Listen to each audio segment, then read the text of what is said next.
रात का समय, कड़ाके की ठंड और चारों तरफ गिरती हुई बर्फ। इसी माहौल में एक गाड़ी हाईवे से उतर के सीधा एक मुर्दा घर के बाहर रुकती है। अब गाड़ी से एक आदमी और एक औरत उतरते हैं और लगभग भागते हुए मुर्दा घर के अंदर जाते हैं, जहां एक इंस्पेक्टर पहले से ही उनका इंतजार कर रहा था। तो चलिए आज इस कहानी के सारे राज खोलते हैं। अब अंदर का माहौल देखिए। मुर्दा घर का इंचार्ज नशे में धुत बीड़ी सुलगा रहा है और वहाँ वो रोते बिलखते माँ बाप उमेश और अर्चना, उनसे वो बड़ी बेरुखी से पूछता है, तुम्हारा ही बेटा मरा है क्या?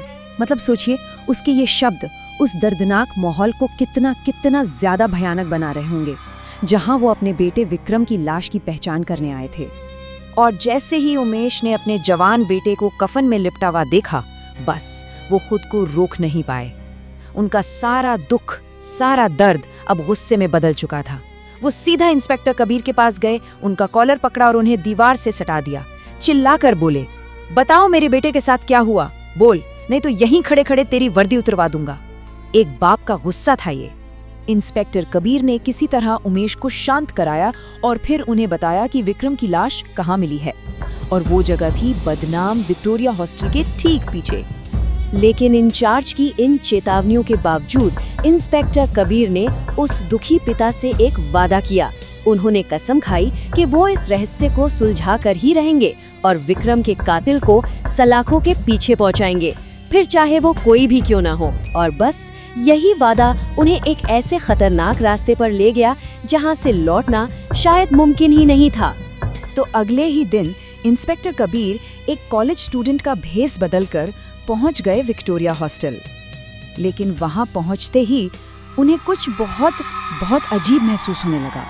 मतलब कबीर के दिमाग में पहला सवाल ही यही आया कि भाई कोई भला पहाड़ी के बिल्कुल आखिर में एक खड्डे के पास हॉस्टल क्यों बनाएगा? जगह ही इतनी अजीब थी, एकदम सुनसान, दुनिया से कटी हुई। उन्हें यकीन ही नहीं हुआ कि कोई अपने बच्चों को ऐसी जगह पर पढ़ने के लिए कैसे छोड़ सकता है। वहां उनकी पहली मुलाकात हुई एक चौकीदार से, और उसने उन्हें रोकते हुए क्या कहा पता है? बोला, एडमिशन लेना है तो रात को आना, दिन में यहाँ कोई काम नहीं होता। सोचिए जरा, एक ऐसा हॉस्टल जहाँ एडमिशन सिर्फ और सिर्फ रात में होते हैं। बस ये पहली अजीब बात थी जिसने कबीर के शक को और भी पक्का कर दिया। अब कबीर ने ठान लिया कि वो सच्चाई जान कर ही रहेंगे, तो वो वहीं हॉस्टल के गेट पर बैठ गए, इंतजार करने लगे। सुबह गुजरी, दोपहर हुई, फिर शाम हो गई, लेकिन उस पूरी वीरान इमारत में कोई भी हलचल नहीं हुई। ऐसा लग रहा था जैसे वहां कोई रहता ही ना हो।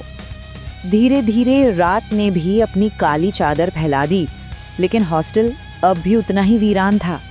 कबीर को अब लगने लगा था कि भाई यहाँ कुछ नहीं है, और वो बस उठकर जाने ही वाले थे कि तभी पीछे से एक आवाज आई, कहाँ जा रहे हो बाबू, अंदर आओ, एडमिशन नहीं लेना क्या? और जैसे ही कबीर अंदर पहुंचे वो हैरान रह गए। अरे, जो हॉस्टल अभी तक बिल्कुल अंधेरे में डूबा था, अब उसकी हर एक खिड़की से रोशनी आ रही थी।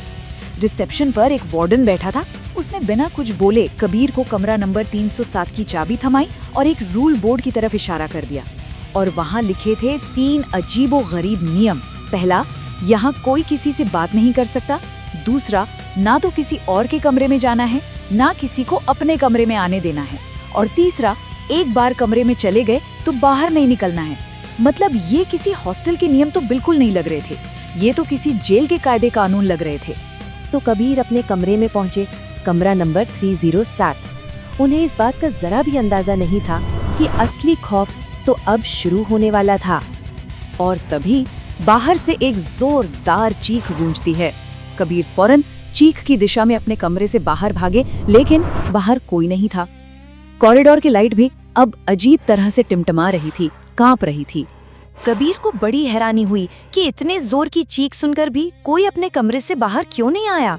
उन्होंने एक एक करके हर दरवाजे को खटखटाया, आवाज लगाई, भाई मैं कबीर हूँ, दरवाजा खोलो। लेकिन अंदर से कोई जवाब नहीं, बिल्कुल सन्नाटा। ऐसा लग रहा था मानो वो उस पूरी इमारत में बिल्कुल अकेले हों। आखिर में हिम्मत करके उन्होंने एक दरवाजे को जोर से धक्का देकर तोड़ दिया, और अंदर का जो मंजर था वो दिल दहला देने वाला था। कमरा पूरी तरह से जला हुआ था, जैसे वहां कोई भयंकर आग लगी हो। और जमीन पर एक आधा जला हुआ कंकाल पड़ा था।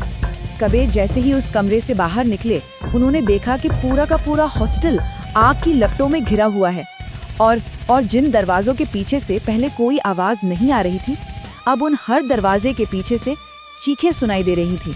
लोग मदद के लिए चिल्ला रहे थे। अब इससे पहले कि कबीर कुछ भी समझ पाते, आग की एक तेज लपट सीधा उनकी तरफ आई और उनके कपड़ों में आग लग गई। कबीर का पूरा शरीर आग की चपेट में था। वो घबराहट में भागे, सीढ़ियों के पास पहुंचे और फिसल कर नीचे लुढ़क गए। गिरने से उनके कपड़ों की आग तो बुझ गई, लेकिन अब वो बुरी तरह से घायल हो चुके थे। वो दर्द से कराह रहे थे, उठने की कोशिश कर रहे थे। तभी उनकी नजर उसी चौकीदार पर पड़ी। वो बस चुपचाप खड़ा आंख को एकटक घूरे जा रहा था। कबीर ने उसे आवाज दी पर वो नहीं पलटा, और जब आखिरकार वो चौकीदार पलटा तो कबीर के तो होश ही उड़ गए, क्योंकि उसका खुद का चेहरा बुरी तरह से जला हुआ था। कबीर ने उससे कहा कि किसी को मदद के लिए बुलाओ, लेकिन चौकीदार ने जो जवाब दिया वो सुनकर रोंगटे खड़े हो जाएं। उसने कहा, बाबू, मुर्दों को डॉक्टर की जरूरत नहीं पड़ती। बस उसी पल कबीर समझ गए थे कि वो जिंदा लोगों के बीच नहीं है। और फिर उस चौकीदार ने हॉस्टल की पूरी दर्दनाक कहानी सुनाई। बताया कि 4 साल पहले एक बिल्डर ने इसी नाम से एक नया हॉस्टल खोला था। अब कंपटीशन खत्म करने के लिए उसने एक लड़के को स्टूडेंट बनाकर यहाँ भेजा।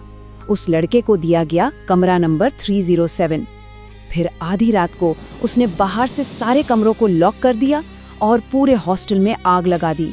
उस आग में चौकीदार, वार्डन और सारे स्टूडेंट्स सबके सब जलकर मर गए। तो अब सवाल ये उठता है कि इस हॉस्टल के श्राप के पीछे की असली वजह क्या है? आखिर ये खौफनाक सिलसिला हर रात बार बार क्यों दोहराया जाता है? चौकीदार ने बताया कि उनकी आत्माओं को शांति इसलिए नहीं मिली क्योंकि जिसने उन्हें जिंदा जलाया था वो बचकर भाग गया। वो कभी पकड़ा ही नहीं गया। और यही इस श्राप का सबसे भयानक सच है, क्योंकि उनका असली कातिल तो भाग गया। इसलिए अब जो कोई भी रात के समय इस हॉस्टल में आता है, वो सारी की सारी मरी हुई आत्माएं उसे ही अपना कातिल समझ बैठती हैं। वो उसे ही आग लगाने वाला समझकर उस पर हमला कर देती हैं। अब इस कहानी का सबसे जरूरी हिस्सा सामने आता है। चौकीदार बताता है कि जिसने उन्हें जलाकर मारा था वो भी एक जवान लड़का था, एक बच्चा ही था। और यही बात विक्रम और दूसरे लड़कों की मौत की गुत्थी को सुलझाती है। तो जरा सोचिए, हर बार एक नया इंसान रात में इस हॉस्टल में आता है, उसे कमरा नंबर 307 दिया जाता है, ठीक वही कमरा जो असली कातिल को दिया गया था। अब उस हॉस्टल में फंसी हुई आत्माएं जब उस नए इंसान को देखती है तो उन्हें कोई इंस्पेक्टर या कोई स्टूडेंट नहीं, बल्कि अपना कातिल, वही आग लगाने वाला लड़का नजर आता है। ये कहानी दिखाती है कि कैसे बदले की आग एक कभी ना खत्म होने वाले श्राप को जन्म दे सकती है। तो आखिर में सवाल बस एक ही बचता है, जब विक्टोरिया हॉस्टल की उन आत्माओं ने इंस्पेक्टर कबीर को देखा होगा तो उन्हें क्या दिखाई दिया होगा?